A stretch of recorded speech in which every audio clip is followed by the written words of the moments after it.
Halo Sobat Baku Hantam, selamat datang kembali di Weekly ID dengan Bang El di sini. Pada kesempatan kali ini, saya akan melanjutkan pembahasan mengenai profile Leader Sword dari generasi ke generasi. Dan pada kesempatan kali ini, saya akan membahas mengenai generasi tengah yang mana referensinya saya ambil dari movie High and Low 2, End of Sky, dan The Red Rain, dan juga The Wars Episode 0. Yuk, putar dulu intronya.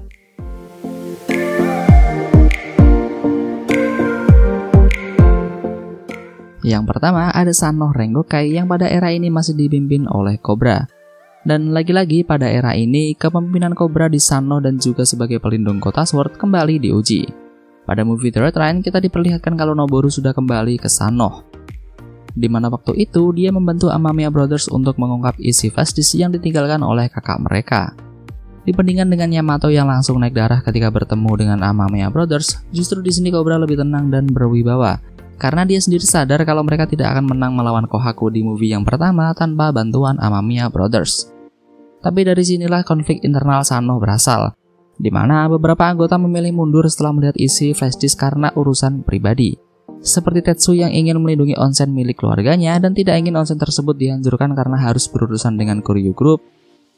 Ada juga Dan yang kurang setuju dengan perubahan ideologi Sanno yang awalnya sebagai tempat untuk Noboru pulang tapi tiba-tiba berubah drastis ingin melindungi seluruh kota Sword. Tapi agak berbeda dengan season atau movie sebelumnya. Di era ini Cobra lebih tenang, bahkan dia dengan sangat tegas bisa mengambil keputusan untuk lebih memilih melindungi kota Sword daripada harus dia melihat kota Sword diambil alih. Di era ini Cobra benar-benar terlihat aura kepemimpinannya, di mana dia dengan sangat berani mengajak semua leader Sword untuk membuat perjanjian damai dan saling membantu jika ada masalah. Karena berkat pertarungan mereka di kontainer, Cobra menyadari kalau musuh Sword yang sebenarnya adalah Koryu Group. Cobra juga dengan senang hati mau membantu Rocky yang berurusan dengan Ranmaru. Sayangnya, Rocky sendiri menolak karena menurut Rocky ini adalah masalah White Rascal dan Dub di masa lalu. Tapi meski begitu, Cobra tetap tidak ingin membiarkan salah satu dari Sword jatuh atau hancur. Karena itulah, daripada memilih diam dan tidak melakukan apa-apa, Cobra tetap pergi membantu White Rascal dan meninggalkan beberapa rekan-rekannya selama ini. Dan menurut saya ini merupakan keputusan yang bisa dibilang tepat. Lebih baik memberontak jika ujung-ujungnya sama-sama diinjak. Iya kan? Berikutnya adalah White Rascals yang masih dipimpin oleh Rocky.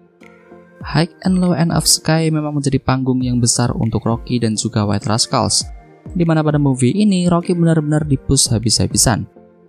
Kita juga bisa melihat kalau Rocky benar-benar sangat keras kepala. Dia orang yang pertama kali menolak ajakan untuk membuat perjanjian Sword. Bahkan Kizzy yang merupakan salah satu orang terdekatnya kurang menyetujui tindakan Rocky tersebut. Selain itu, Rocky juga dengan sangat mudah mengeluarkan keempat bawahannya karena mereka lebih memilih untuk bermain band. Dan menurut saya pribadi, ini bisa dianggap sebagai keputusan yang bijak.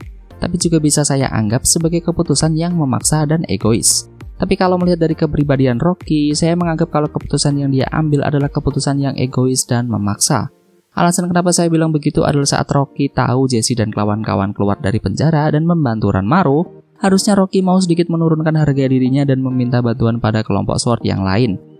Tapi malah tidak, dan asal terobos saja.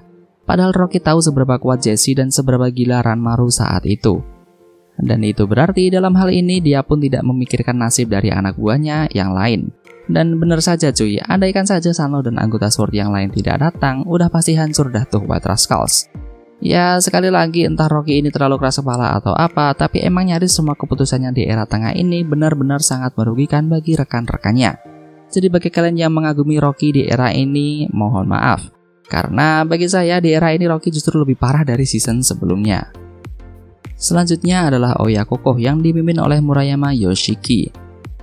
Seperti halnya Cobra, Murayama juga mengalami perubahan sikap, di mana kali ini dia merupakan orang pertama yang mendukung Cobra untuk membuat perjanjian Sword. Bahkan Murayama juga mau menantang salah satu leader Sword yaitu Norihisa Hyuga untuk membuat Hyuga mempertimbangkan tentang perjanjian Sword. Sayangnya, sekali lagi saya mendapati rasa kurang puas ketika Murayama menjawab pertanyaan dari Tsukasa di High and Low Episode 0. Jawaban yang dilontarkan oleh Murayama yang seperti di foto ini, tentu saja membuat siapapun yang mendengarnya akan memiliki pikiran kalau orang yang bisa menjadi pemimpin adalah orang yang ditakdirkan sebagai pemimpin. Jadi ya, terlalu berat untuk dicerna oleh semua orang. Dan sepertinya Murayama juga belum bisa dekat dengan semua anak-anak Oya Kokoh, terutama ya siswa penuh waktu. Dan pendapat saya pribadi mungkin seperti di part 1 kemarin, kalau yang menjadi pemisah dari mereka adalah usia dan juga pola pikir yang berbeda. Berikutnya ada Rude Boys yang pada era ini masih dipimpin oleh Smokey. Hanya saja, saya rasa di era ini Smokey hanya memberikan komando pada beberapa anggota Rude Boys yang lain dan tidak terlibat secara langsung. Memang tidak banyak hal yang bisa saya dapatkan di era tengah ini, karena kemunculan Smokey pun sangat singkat.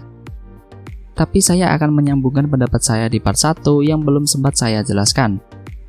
Jadi setelah saya perhatikan ulang, ternyata Smokey merupakan orang yang cerdik dan juga cerdas.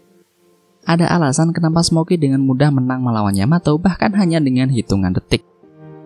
Itu karena Smokey memperhatikan gaya bertarung Yamato setelah mengalahkan beberapa rekannya.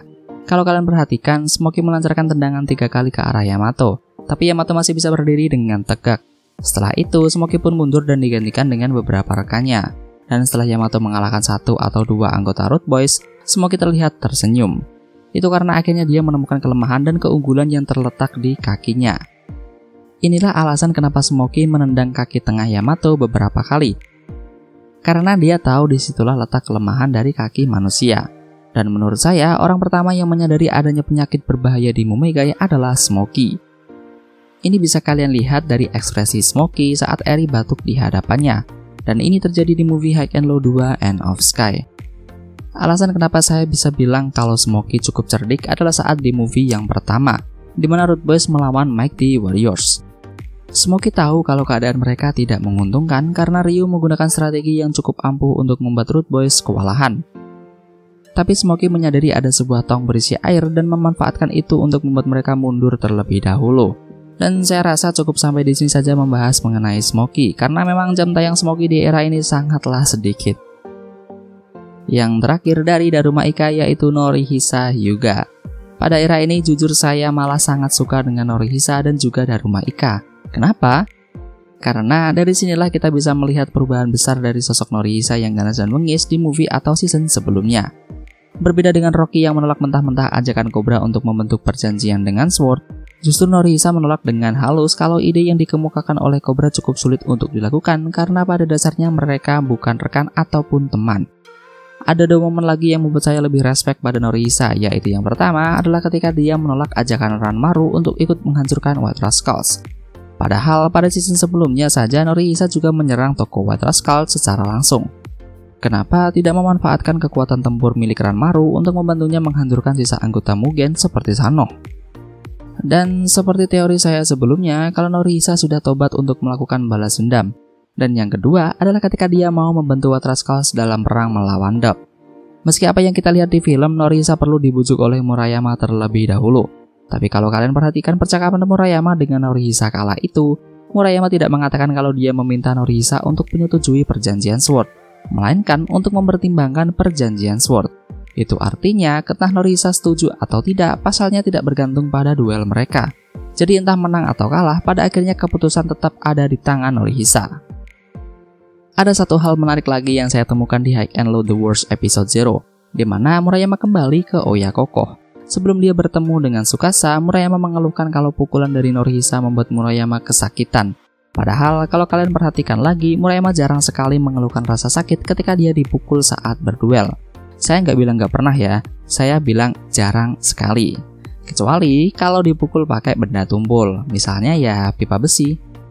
Jadi dalam hal ini Bang El rasa kita mendapat informasi yang sangat penting kalau ternyata pukulan dari Norihisa juga sangat tidak bisa diremehkan. Oke, sekian dulu pembahasan saya. Akan Bang El lanjutkan lagi di part 3. Terima kasih sudah mau mendengarkan hingga saat ini. Apabila ada yang ingin kalian sampaikan silahkan tulis saja di kolom komentar ya. Oke, terima kasih.